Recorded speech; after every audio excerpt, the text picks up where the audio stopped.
hi cô là ăn her liang chi cha lệ ngoài na tên đi tin min nang về la lal rem ruột anh đi tu man căn bia thấy đâu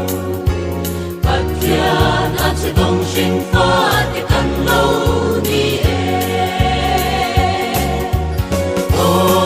thì na lui bụi căn đại tai mà xóa răng cô hara nhân loài thủy căn nu chi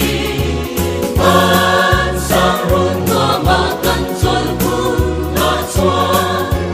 thì ta tu ra an chia re ga piang to ban rong ban na công sim căn so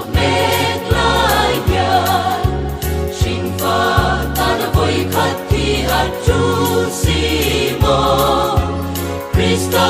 nera thina lui pui ka lâu su lâu om vera ni ra tha vera lâu ni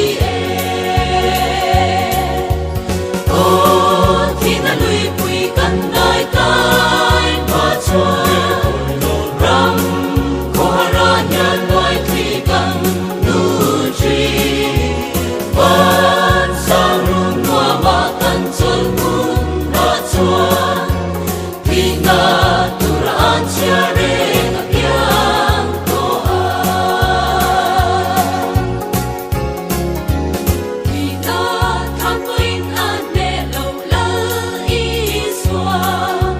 thì na ne thâu lệ in an nung ren ma gian tim arala qua an lâu var bun xóa xóa ra căn niềm đón si ô thì na lui bụi căn đại tai mà xóa ram cô hara nhan ngoài thì căn nu chi ban sao run qua mà căn sol bun đã xóa thì ta tu ra an chia re ga piang to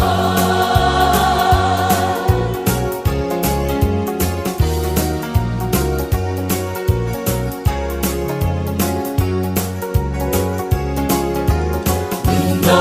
subscribe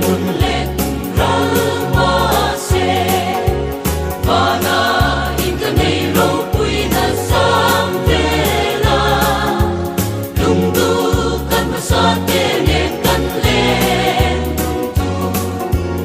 Mì Gõ để không bỏ lỡ những video